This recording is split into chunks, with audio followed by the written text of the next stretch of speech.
Someone's injured in public traffic. What is the difference there than a normal auto accident, or is there one? No, not a real difference, except if the public transportation entity is at fault, then there's some limitations on a potential recovery, the sovereign immunity limits.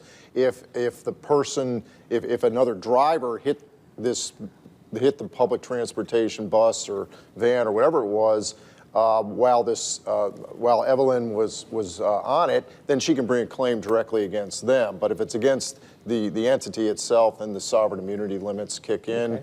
There's some issues about PIP, et cetera. But generally speaking, it's the same. Jason, I was going to say, explain sovereign immunity in a public transportation type thing, like if a city bus hits a car and it's the bus driver's fault. Sure. What goes on there? Yeah, sovereign immunity means that at common law you weren't able to sue the government for their wrongdoing, and this goes back to when civilization was created and the kings were ruling. You couldn't sue the king. That's what sue the king. Immunity.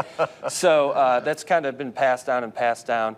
And technically, in Florida, you can't sue the government, but they've waived that up to the limit of $200,000. So you have the ability to sue the government up to the amount of $200,000, and anything above and beyond that you sue for and that you're able to get a judgment for, you actually have to have a claims bill filed with the legislature that the House and the Senate have to vote on. It has to be signed by the governor, and there has to be an appropriation made for it, for that money to be spent by the government to be given to you. So anything above $200,000, it's not easy to get.